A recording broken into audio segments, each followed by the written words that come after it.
Hello, my name is James Hall. Today I'm going to be presenting a lecture virtually on hidden hearing loss. The title is Clinical Challenges in Diagnosis and Management of Hidden Hearing Loss. Here you see my academic affiliations. I have an email address, of course, that's shown on this slide. You're welcome to contact me if you have any questions. I also have a website, which is also shown on this slide, and I encourage you to visit the website.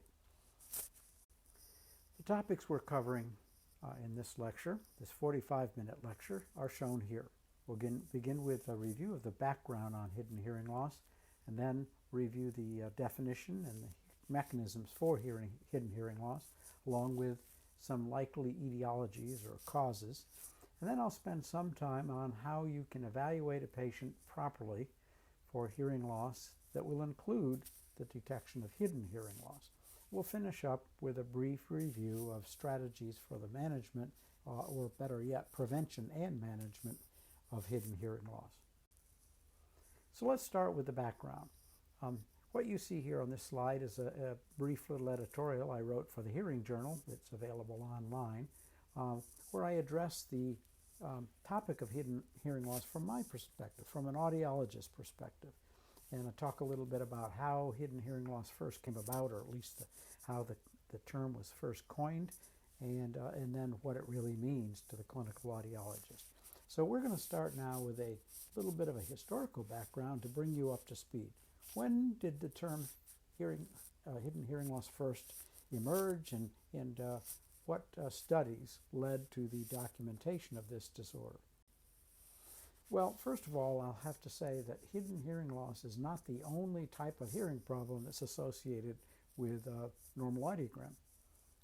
You will encounter, I certainly have, patients routinely in the clinic who claim to have a hearing loss, or maybe the parents of a child are sure they have a hearing loss, the teachers are, maybe co-workers for a person, an adult, or family members are convinced they have a hearing loss, and yet they have a normal pure tone audiogram. So clearly there are two issues there. First of all, the audiogram is not a very good hearing test, and we're going to focus on that later. But the other more important message is, as audiologists, we need to go beyond the audiogram in evaluating our patients. So how common is this problem? Well, people have estimated, studies have estimated, at least 5 to 7% of all patients coming into an audiology clinic actually have normal audiograms, and yet they have problems. They have auditory problems. Now, in my experience, and this is not uncommon, it's been well reported, there are a number of patients with noise exposure or other insults to the inner ear who have real cochlear dysfunction. If you use OAEs, you can document the cochlear dysfunction, but the audiogram is normal. You see this routinely in the clinic.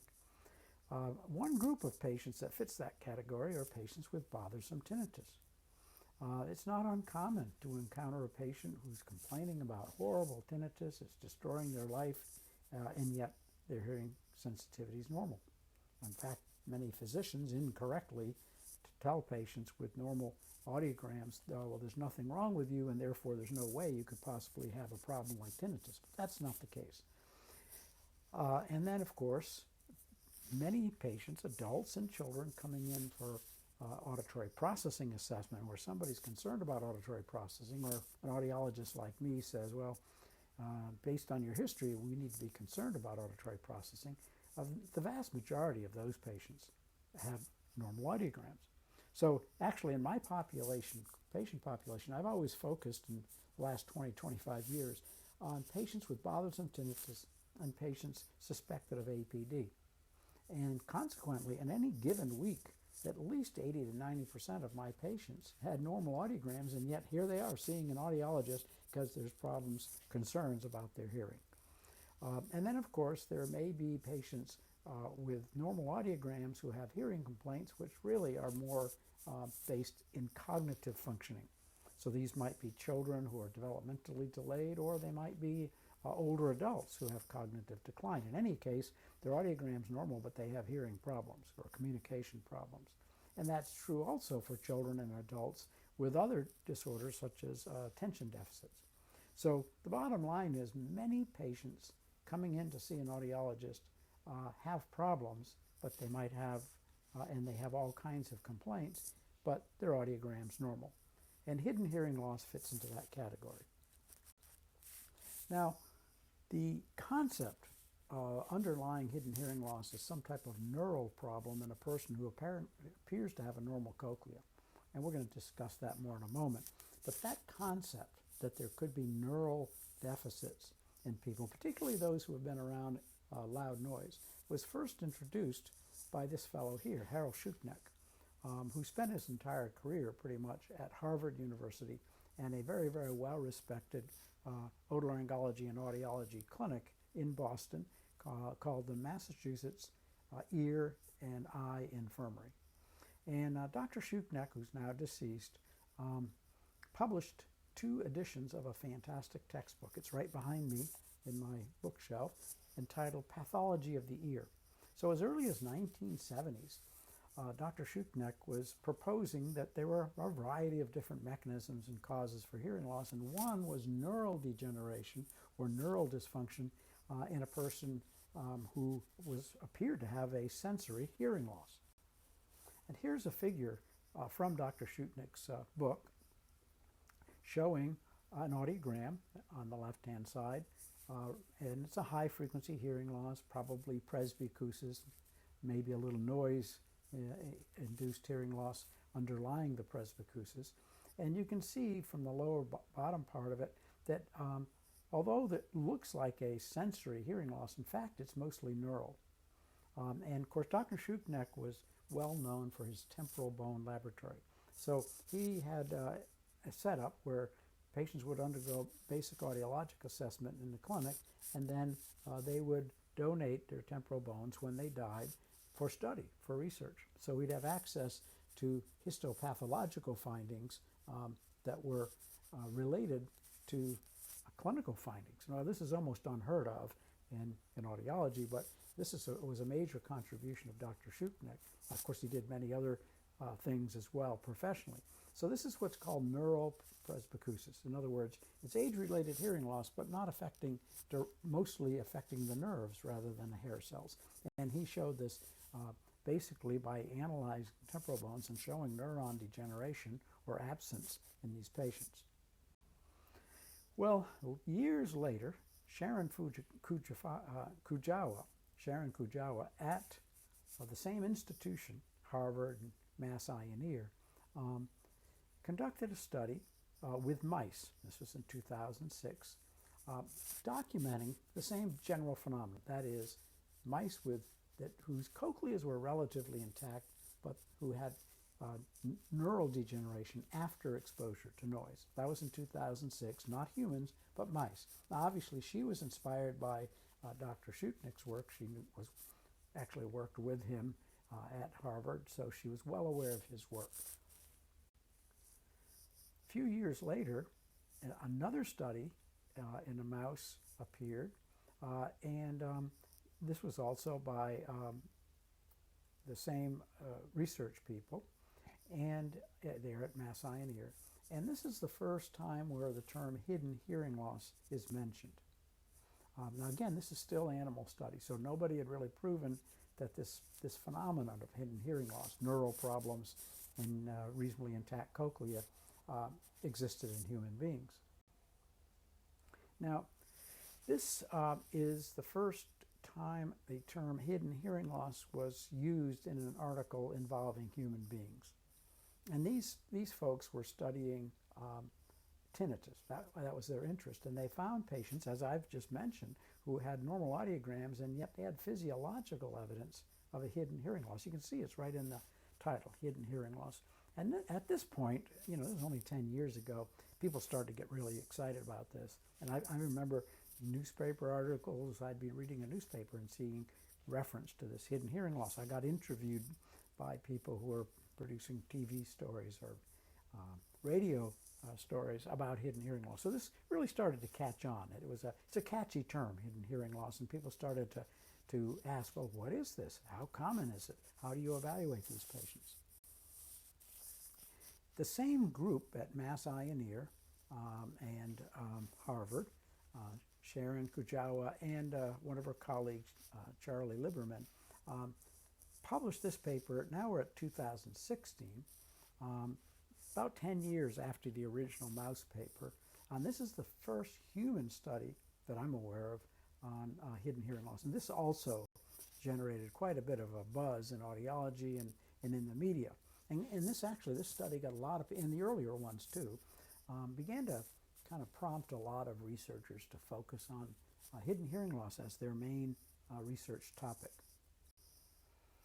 So here we are looking at this editorial again. So this was in 2017. It's always anything in the hearing journal is quickly available online. Just search it with a Google search. And this article appeared right at the time where there was this media frenzy. You know, the article in 2016 had just come out, and everybody wanted to know, well, what is this hidden hearing loss? Why didn't we know about it? What do you mean by hidden? Well, how come, you can't just see it on the audiogram? So this is when the research really took off on hidden hearing loss. There's some excellent review articles, so the little editorial would be a good way to get you going, the one that I wrote. But here's a wonderful article by a colleague of mine, Colleen Laprelle. She's at the University of Texas Medical School in Dallas now. It's called Hidden versus Not So Hidden Hearing Loss. It's a wonderful review. I encourage you to get it. I just found it online. You can easily acquire it without subscribing to any journal. So much of the information I'll talk about in this presentation is found also in this article. There are a couple other general articles, again, all within the last few years, what's been hidden and hidden hearing loss, etc.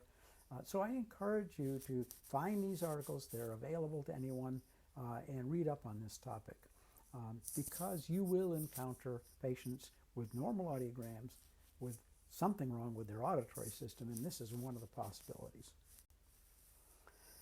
So we're going to talk more about the assessment and management of hidden hearing loss later, but I do want to point out that hidden hearing loss is not the only disorder that you will encounter in patients with normal audiograms, not the only auditory disorder. In fact, it's probably among the less common. And many terms have been used to try to capture this kind of weird phenomenon where somebody's got a normal audiogram and yet they've got hearing complaints. So here are some of the topics or terms that have been used. Idiopathic discriminatory dysfunction, or IDD. That was first described 30 years ago, 1993. King-Kopetzky syndrome. You'll see references to that. There were two people, P.F. King and Samuel Kopetzky, who first kind of independently described these patients with normal audiograms who had real complaints. And others in England also did that. That was many, many years ago. Obscure auditory dysfunction is a term mostly used in the UK, the United Kingdom, to describe these patients with normal audiograms with some problem in their auditory system. Auditory disability with normal hearing was another term that's been used more recently. Subclinical hearing loss, in other words, they seem to have a hearing loss, but it's not showing up in the audiogram. Of course, auditory processing disorder, or more properly, central auditory processing disorder, CAPD. These patients clearly have auditory problems, but most of them have normal audiograms. And then, of course, the term that we're focusing on today, hidden hearing loss. So the main point I'm making here is that hidden hearing loss is just one variety or one subtype of a larger group of patients who have definite problems auditorily. They have problems with communication. They have a hearing loss of some type, but it's not showing up in the audiogram. All right, well, we've kind of covered the definition to some extent and the mechanisms, but let's really get into the mechanisms now. There are two basic mechanisms, two basic, you might say, sites of dysfunction. They're not lesions, so we can't say site of lesion, but two regions in the auditory system that appear to be involved based mostly on the histopathology in mice and other animals. But auditory tests in humans support the theory. One of the mechanisms is a cochlear synaptopathy. It takes a while to practice that word to say it smoothly. Synaptopathy, which means there's something wrong with the synapse between the inner hair cells and the auditory nerves. As you can see or you'll see soon in figures. This is probably the most common mechanism for hidden hearing loss. There is another, but this is probably the most common. So there are these synapses, they're called ribbon synapses, between the base of the inner hair cells and the auditory nerve fibers. It's all located within the cochlea, but it's a neural sensory junction problem. It's a synapse problem. And there's damage in this region that appears to follow noise exposure. There seems to be a disruption in neurotransmitter neurotransmission or neurotransmitter formation produced by the noise. It occurs, the fibers, the neural fibers that are affected most are those that fire at a low spontaneous rate. As you have some neural fibers that fire at a very high rate typically, and those are type 2 fibers. These are the type 1 that fire at low spontaneous rate. It's kind of like having your car in high gear, and the RPMs, the revolutions per minute, are low, even though you're going quite fast. These are fibers that typically respond to very, very high intensities. So you have two types of nerve fibers. Only one type is affected by this cochlear synaptopathy. And in time, of course, if these fibers this synapse problem persists, you actually may get secondary degeneration of the spiral ganglion neurons, the actual neural fibers. So you can have this type of mechanism for cochlear for hidden hearing loss plus a second type. Here's a diagram just showing you the inner hair cells and the neurons. This is from one of the articles that I would encourage you to read, quite recent.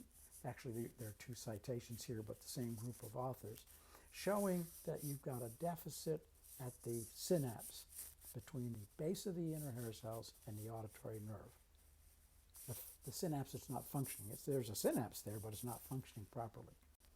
The second mechanism is a neural degeneration. So the implication here is the synapse is normal, but the neurons that are at the neural end of the synapse, the neurons at the other end of the synapse from the inner hair cells, are not working properly. And often there's demyelinization of these neurons. So there's not enough myelin, so they don't conduct neural information quickly enough and accurately enough.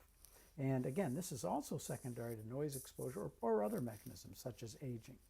Now, in some cases, this type of hidden hearing loss does not follow noise exposure. In fact, it's associated with a degenerative neurological disease. And there are a couple here, like Charcot-Marie too. So these are patients that actually, to some extent, also fall into the category of auditory neuropathy, although these almost always are older patients, whereas auditory neuropathy is typically a perinatal disorder.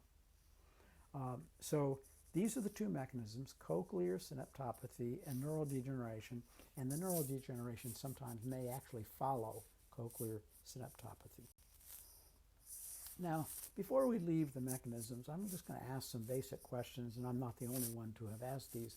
Frankly, I've been a little bit skeptical of hidden hearing loss all along for the reasons that I'm going to mention here. So let me just quickly highlight these two pages of questions. Some of you may have had the same questions. Cochlear synapse dysfunction and neural dysfunction are not always documented in aging or in patients with noise exposure. In other words, you don't always see this in the clinic, even if you were to perform electrophysiologic measures like ABR, ECOG, you just don't see it. So are there risk factors for why some people develop this type of problem, cochlear synaptopathy, for example, and not others? Now, typically patients with hidden hearing loss have a history of noise exposure, but it's usually very temporary, transient. In other words, they don't work around noise very often. They're young people who listen to loud music. And by definition, the cochlea is not functioning that badly. Usually OAEs are normal. So why isn't it that this cochlear synapse dysfunction, cochlear synaptopathy, and neural dysfunction is even more likely? You'd think it would be more likely if a person actually had outer hair cell dysfunction and abnormal OAEs. Another concern and criticism, to be honest with you right now, about hidden hearing loss is that there really are a lot of conflicting findings in the human studies. So some of the studies show evidence of hidden hearing loss based on electrophysiologic and behavioral measures, whereas others, they conduct the same kind of study, same type of patient population or subjects, and they don't demonstrate hidden hearing loss. And the connection, again, between noise exposure and the underlying hidden hearing loss mechanisms as detected with electrophysiological measures in humans is just not always there. And of course, in humans, you just can't take a patient's temporal bone right out in the clinic and analyze it and conduct histopathology. So there's always kind of a question, is this really an example of cochlear synaptopathy? It's really hard to document that clinically. So as I just said, there's really not any histopathological documentation in humans yet. I'm sure there will be at some point. I'm sure the folks at Harvard and Mass Eye and Ear have some patients who they've documented hidden hearing loss in, who have signed a consent that they'll donate their cochlea at some point, their temporal bone, for study. But right now that hasn't happened. And of course, some people don't use the term hidden hearing loss properly. And the same is true for auditory neuropathy. Some people use it to describe any number of findings associated with speech perception and noise problems. So hidden hearing loss is probably overused. It's a clever term. People like to use it, but it may not always be used appropriate. And then, we don't really know that much about what type of noise exposure is most likely to produce hidden hearing loss. Is it a noise exposure that produces a temporary threshold shift? Is it really just one or two incidents, or could chronic noise exposure? There's a lot of fundamental questions, and that's important to determine who's at risk for hidden hearing loss. We need to know what the factors are that contribute to it to have some way of identifying patients who might have hidden hearing loss in the clinic. So there are some questions. And the final one, which we'll try to address later, is what type of assessment, what procedures, what test battery should you use to make sure that you're detecting hidden hearing loss when it exists? Okay, we're moving right along now to etiologies and causes. So what causes hidden hearing loss? And I've been building up to this, as you can have already probably noticed. I've already been talking about some of the potential causes. Certainly, if I asked you right now, what's one potential cause for hidden hearing loss, you would say noise exposure. But there are others. Noise exposure is probably the most common, and it doesn't have to be chronic noise exposure for many, many years. It could be a single episode as well as chronic noise exposure. It almost always involves a temporary threshold shift, that is, within 16 to 20 hours or so after the noise exposure, there's a decrease in hearing thresholds, but usually up in the high frequencies, but then hearing returns to normal. The audiogram again becomes normal, and there's not permanent hair cell loss, at least based on OAEs. Ototoxicity, though, is definitely another etiology or another cause for noise exposure. But again, it's kind of an unusual ototoxicity that affect inner hair cells, but not the outer hair cells, which is very atypical. Most ototoxic drugs will first affect the outer hair cells and sometimes never affect the inner hair cells. Aging, the aging process, clearly can be associated with hidden hearing loss. It's one cause. In fact, this brings us back to Shuknik studies with the temporal bone showing the neural presbycusis. But not all older people. Older people, not everybody who has an age-related hearing loss has cochlear synaptopathy or neural degeneration. So that's just one of the causes. And then, as I've already mentioned, peripheral neuropathies, clear neurological diseases that are degenerative may be responsible for the not the cochlear synaptopathy, but for the neural form, the neural mechanism of hidden hearing loss. So these are the etiologies. If you're going to be thinking about which patients do you want to consider hidden hearing loss in your patient population. When should you have your radar going, and which patients should you consider as at risk for hidden hearing loss? These are the patients that you should think about. Okay, we're now going to move on to assessment and differential diagnosis. And obviously, as audiologists, this is how we're going to diagnose hidden hearing loss.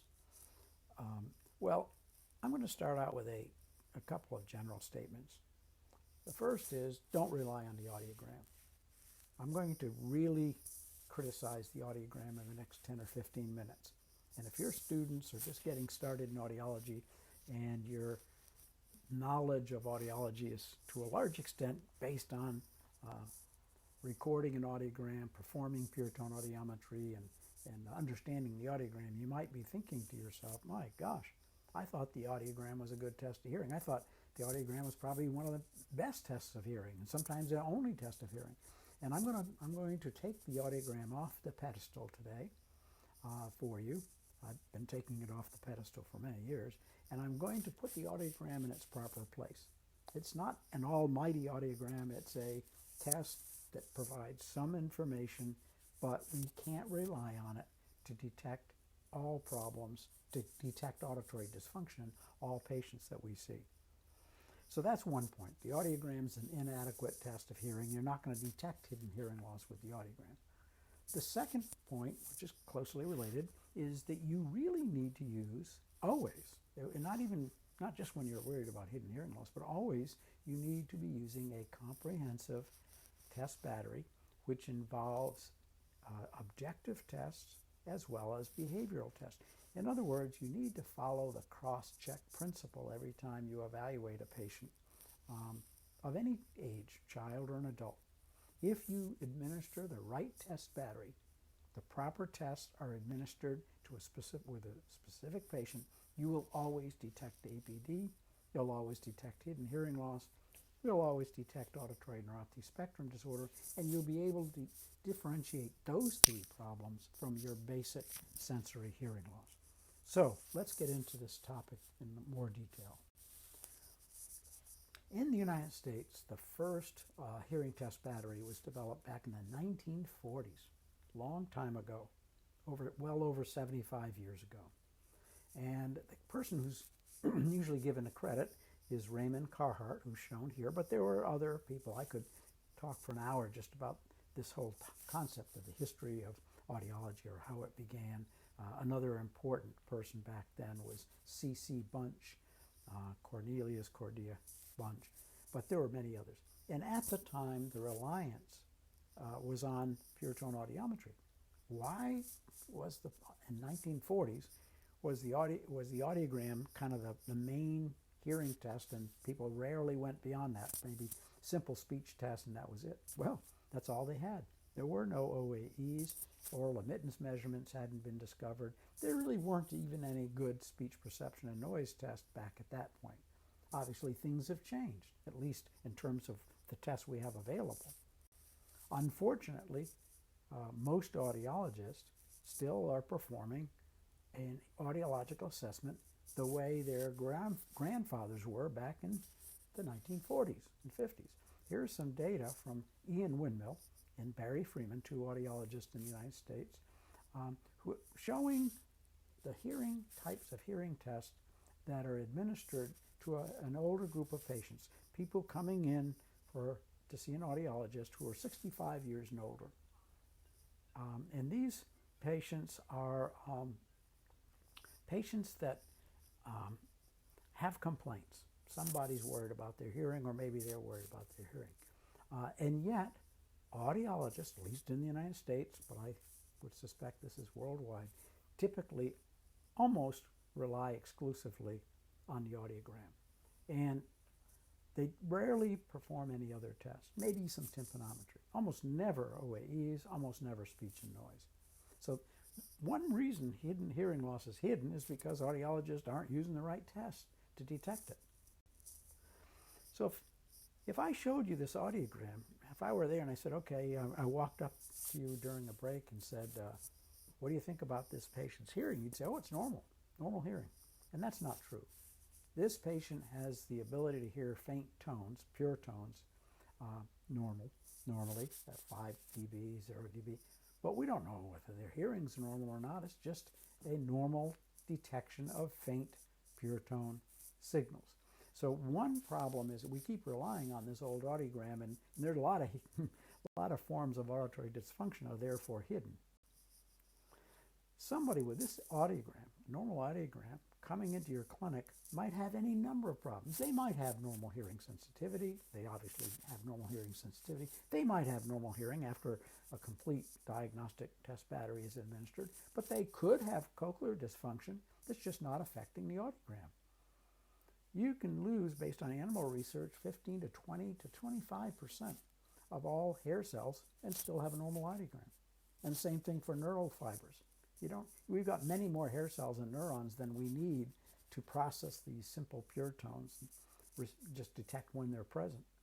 A person like this could very well have an auditory processing disorder. In fact, most patients with auditory processing disorder do have normal hearing sensitivity. Or they could have some general processing deficit, which is affecting visual processing, visual motor, maybe have slow reaction times. It may be all cognitive and not really auditory specific. Or it is always possible that a person like this could have a hidden hearing loss. Now, we're talking, in most cases with hidden hearing loss, we're talking about somebody with a normal audiogram, but keep in mind there are many reasons for an invalid abnormal audiogram. Audiograms can be abnormal in people with normal hearing sensitivity.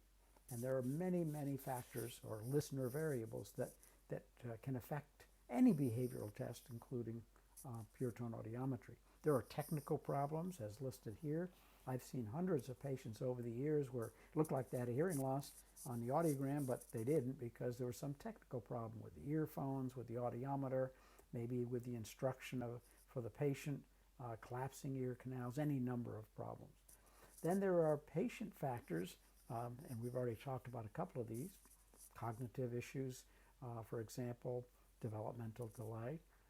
So they really should have a normal audiogram, but they're not capable. They don't have the motor or neurologic functioning to actually produce a normal audiogram. And then, of course, you can have an audiogram in a person without any problem with their auditory system, which is just a false audiogram.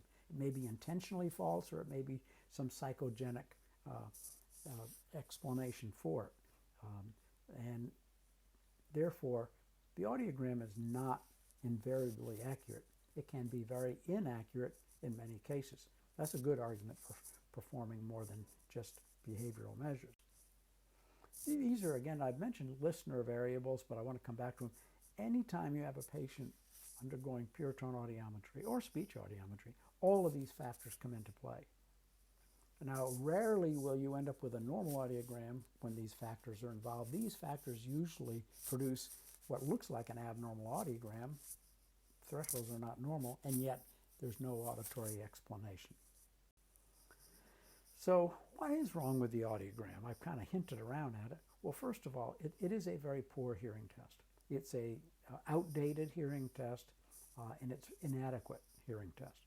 It's only measuring the simplest of sounds, pure tones, which you never hear in the everyday world. We listen to complex sounds very often in adverse listening environments. Here we are testing a patient with a sound that's so simple, it's the simplest of all sounds, a single frequency, and we're doing it in a perfectly quiet place. And even then, we're only using 8 frequencies at most, maybe 8 if we use 3,000 and 6,000 hertz intra-octave frequencies. Maybe we even only use 6. Now, if you do the math, a normal hearing person can hear from 20 hertz to 20,000. So that's all but 20 hertz in that 20,000. So if we say, well, what percentage of the frequencies that a person can hear are we actually evaluating? You can see it's very small, 0.0004%. It's a horrible sample of a person's hearing sensitivity. And we also know that the correlation between audiogram outcome and hearing handicap and the problems a person actually has in their day-to-day life, it's horrible. There's almost no connection at all. So you can have people with normal audiograms that are struggling to communicate, and you have people with considerable hearing loss who say, I don't even have any problem. In fact, they may not they swear they don't have a problem. They don't even come in to see an audiologist typically. So the audiogram is overrated. It's just one of many hearing tests, but it should not be exclusively used to evaluate any patient's hearing, child or adult, and it will never detect hidden hearing loss by definition. Now, there are many resources on this concept that the audiogram is quite limited. Here's a wonderful article, Perspectives on the Pure Tone Audiogram by Frank Music and colleagues, and I encourage you to check it out. It's in the Journal of the American Academy of Audiology. And Frank and colleagues also review all of the different reasons why an audiogram is not the final measure of a person's hearing or auditory status. So what's the solution? We've got to go beyond the audiogram. To detect hidden hearing loss, to detect APD, to detect any problem except a pure sensory hearing loss affecting the outer hair cells, we've got to go beyond the audiogram. And I've done this now in my clinical practice for over 40 years. James Jerger was my mentor, so I've been using oral emittance and acoustic reflexes from the time I learned about audiology. And when OAEs became available, I started recording OAEs in every new patient to come into the clinic. And there are many times where OAEs or acoustic reflexes or speech perception and noise will reveal clear problems that are simply not showing up in the audiogram. So go beyond the audiogram, and the first place to go to is oral emittance, including acoustic reflexes, and otoacoustic emissions. But don't forget speech perception and noise. In my opinion, every new patient undergoing audiological assessment should at least be screened for speech perception and noise. And certainly if the person's chief complaint is difficulty hearing and background noise, or if a mother or father brings a child in for a hearing assessment and they have a normal audiogram, and you ask them, well, what's happening? Why are they here? And they say, well, because the teacher thinks they have a problem in the classroom hearing. Well, then obviously speech perception and noise is important for them too. There are literally dozens of speech perception and noise tests. There certainly exist in every country, including India. So I encourage you to have 2 or 3 recorded versions of a speech perception and noise test available, some for children, some appropriate for adults, and use them regularly. If you do that, if you record OAEs, if you record speech perception and noise, if you evaluate a person with a complete test battery, then you can do as these authors did. We're coming back to this 2016 article. You can diagnose hidden hearing loss in humans. So let's go back to this article. I'd encourage you all to read this article. These are figures from the article showing that most of these patients have normal audiograms, although these are young patients, college-age students, people who have been exposed to noise, who complain about problems hearing and background noise. And their audiograms are identical to a control group who don't complain about problems hearing and background noise, and who have not had noise exposure. When you get into the high frequencies above 8,000 hertz, then you can kind of differentiate the two groups. So actually your diagnostic assessment really could include high frequency audiometry. When you look at the OAEs, the remarkable thing is that these patients have, subjects and these people with a diagnosis of hidden hearing loss really have OAEs that aren't that much different from the control group, slightly decreased, maybe reflecting that they were around some loud noise at one point. Now, one of the real differentiating tests is speech perception and noise. And when you get into speech perception and noise, and when you ask about difficulties hearing and background noise in your history, then you can start to identify those patients who might have hidden hearing loss. Now, this group also looked at, in addition to formal measures of speech perception and noise, look at the amplitude of wave 1 and the other waves in the ABR. And even the early mouse studies dating back to 2006 and 2009 showed that in mice with hidden hearing loss, and certainly in humans, the wave 1 of the ABR, it's the action potential of electrocochleography, is reduced in patients with hidden hearing loss in comparison to a control group. Now, the reduction is quite slight. And one of my questions, could it even be detected in a single patient coming into the clinic? It's not like they have no wave 1 or they have a very abnormal ABR. It's a very slight decrease. But it is statistically significant. And that decrease in the wave 1 amplitude of ABR reflects the neural degeneration, at least some of the neurons aren't firing. And the higher the intensity that the ABR is recorded, actually, the more likely you'll see this decrease. All right, so how do you differentiate a traditional sensory hearing loss that is most commonly seen in the clinic from auditory processing disorder, from ANSD, and from hidden hearing loss? Well, I've put together this slide to help you. Risk factors are different for each.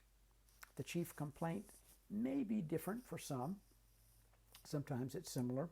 Chief complaint might be difficulty hearing in background noise, for example. The audiogram related and the audiogram findings relative to other findings definitely different for the 4 groups. So in sensory neural hearing loss, we've almost always gotten the abnormal audiogram, which is not what you see in the other groups, or at least not what you see in auditory processing disorder or hidden hearing loss. Auditory neuropathy, depending on where the site of dysfunction is, they may have a normal audiogram too, if it's strictly neural desynchrony, or they could have a hearing loss. But when you take all of the test findings that you could record in a patient for each of these 4 types of disorders, all affecting the peripheral auditory system, or with APD, the central auditory system, you can differentiate auditory neuropathy from APD, from hidden hearing loss, from sensory neural hearing loss. And so here's a little table making that point. On the left side, vertically, we've got the different test procedures, and then we've got the types of disorders that I just mentioned, and the plus, the double plus, means almost always that test will be abnormal in that disorder, and a negative or 2 negatives, it's almost always normal. And if you look at the pattern, it's never the same. So you can see sensory neural hearing loss, well, OAEs are almost always abnormal, along with pure tone audiometry. With APD, you really need to get into the diagnostic speech audiometry to start detecting the abnormalities. Contralateral reflexes may be abnormal compared to IPSI. And we're not including cortical evoked responses. Obviously, they might also be abnormal in APD. With ANSD, now you can see OAEs are perfectly normal, but the real problem is in problems with speech perception and noise, and of course, electrocochleography in ABR will detect the site of dysfunction with ANSD, and that's almost always a perinatal problem. You're not going to see many adults walking into the clinic who haven't already been diagnosed with ANSD, whereas with you may very well identify teenagers or young adults or older adults with hidden hearing loss for the first time. And so all of these procedures have somewhat different patterns when you use the right test results. Okay, we're at the end of our time. We're almost at 45 minutes. If you want more information on how to diagnose hidden hearing loss, how to conduct the proper evaluation, here are a couple of books I've written which will give you that information. The book on the left is which you can get online, is a introductory textbook, but it's great for any audiologist, very up-to-date, very clinically oriented. The book on the right is my most recent otoacoustic emissions book, co-authored with my friend and colleague Sumit Dar.